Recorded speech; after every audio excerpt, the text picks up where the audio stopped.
ये वीडियोकॉन का 14 इंच का CRT टीवी है। तो फ्रेंड्स, ये टीवी हम ऑन करेंगे तो हम इसकी जो मेन लीड है वो सीरीज में लगाएंगे। तो चलिए सीरीज में लगाते हैं मेन लीड। तो ये रही सीरीज।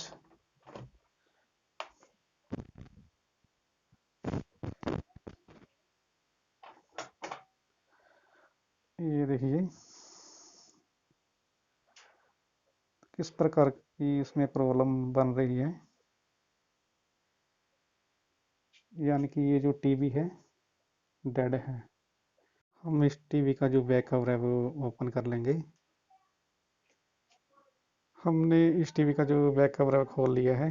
तो ये रहा आपके सामने इसका मदरबोर्ड। तो हम ये जो साउंड के जैक है वो निकाल लेंगे और इसकी जो डिकोजिंग कॉइल की जैक है वो भी निकाल लेंगे। तो उसमें देखिए कितनी सारी डस्ट पड़ी है। तो इसको हम बाद में साफ कर लेंगे। तो हम इस बोर्ड को उल्टा करेंगे।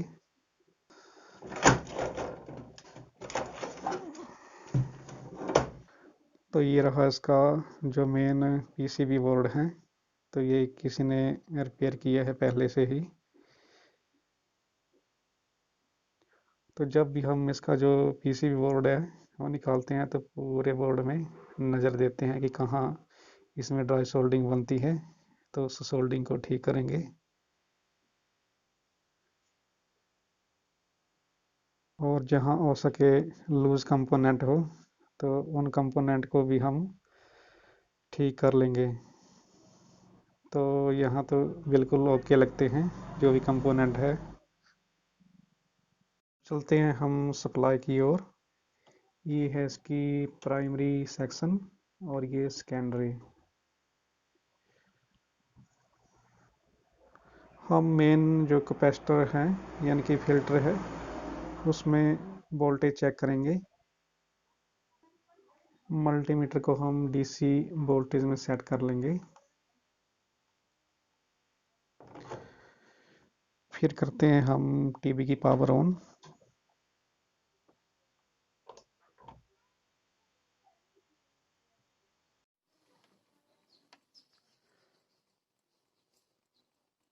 वोल्टेज चेक कर लेंगे जो मेन वोल्टेज हैं। तो देखिए किस तरह से वोल्टेज शो होते हैं। ये प्रॉपर वोल्टेज नहीं बता रहा है। तो भाई साहब ऐसी फॉल्ट बनते हैं तो हम सबसे पहले जो हॉरिजेंटल सेक्शन को सप्लाई जाती है 110 वोल्टेज की वो ओपन कर लेंगे।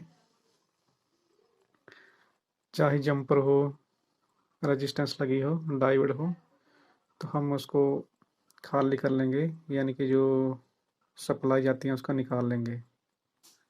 तो चलिए निकालते हैं। फिर उसके बाद हम मेन वोल्टेज चेक करते हैं।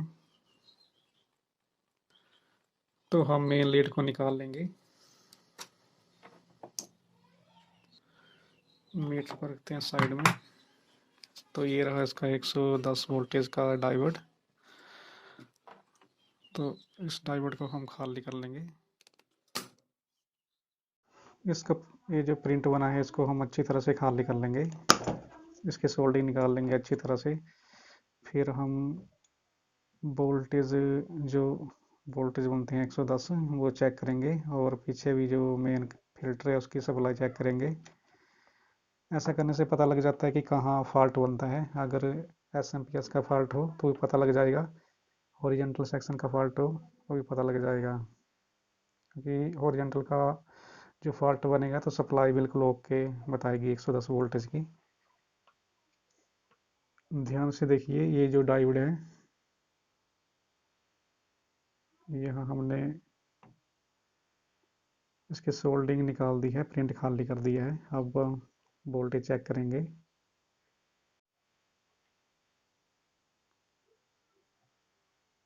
ये रही इसकी मेन सप्लाई मेन फिल्टर पे। तो ऐसा क्यों हो रहा है? हमने जो 110 की सप्लाई है उसकी पिन निकाल ली है। तो मैं आपको 110 वोल्टेज की सप्लाई चेक कराता हूँ।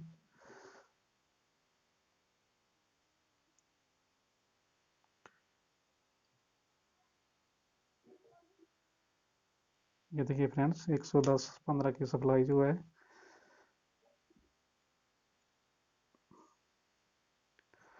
बिल्कुल ओके है। मैं डायोड पे चेक कर रहा हूँ, जो मेन सप्लाई है इसकी 110 15 वोल्टेज की सप्लाई। ये जो फॉल्ट बनता है हॉरिजॉन्टल सेक्शन से बनता है।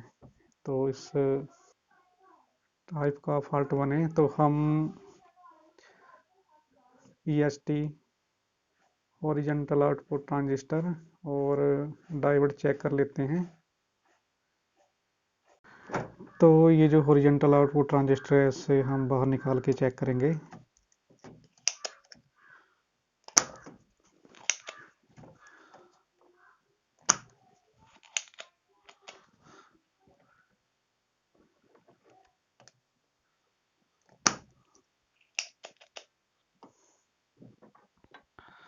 हमने ये बाहर निकाल लिए, ये जो ट्रांजिस्टर है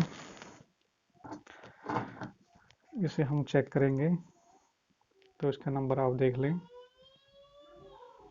तो हमने मल्टीमीटर को कंटिन्यूटी में रख लिया है। तो ये जो आप हॉरिजॉन्टल आउटपुट ट्रांजिस्टर देख रहे हैं NPN ट्रांजिस्टर होता है।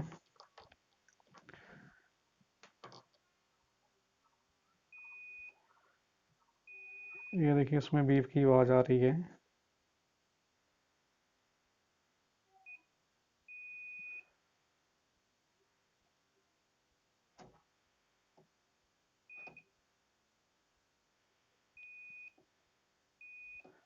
तो ये जो ट्रांजिस्टर है शॉर्ट हो चुका है।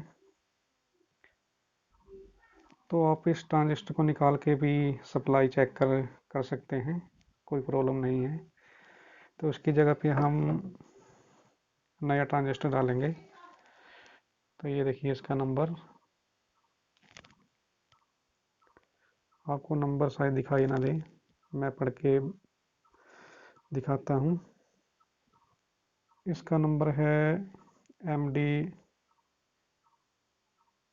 1803, MD 1803।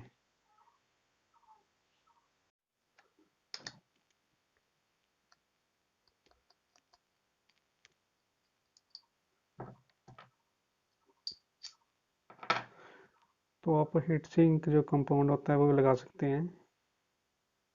तो मैं इसको फिट कर लेता हूँ।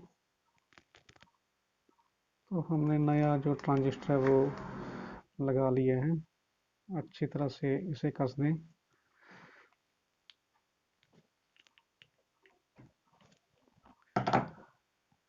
तो हम बोर्ड में इसे फिट कर देंगे, ये जो ट्रांजिस्टर है।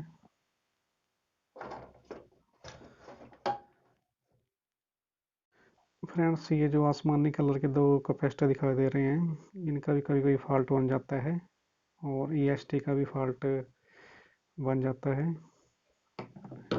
तो हमने ये जो ट्रांजिस्टर इसमें लगा लिया हीट सिंक में, तो इसे फिट करके सप्लाई वगैरह चेक करेंगे। तो मैं इसे फिट कर लेता हूँ।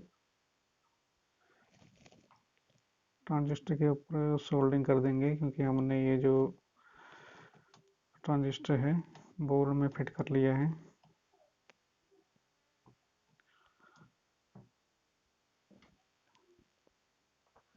हमने डायोड की पिन यहाँ ओपन की थी, तो यहाँ सोल्डिंग कर देंगे।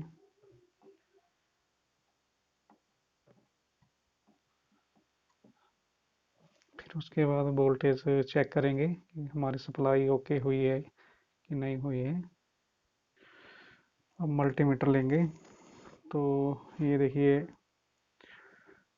सप्लाई चेक कराता हूँ डायोड पे और EST पे।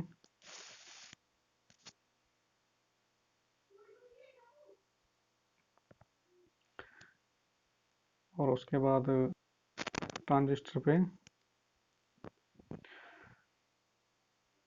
तो यहाँ प्रॉपर वोल्टेज आ गए हैं, यानी कि सप्लाई ओके हो गई है और फॉल्ट भी ओके हो गया है।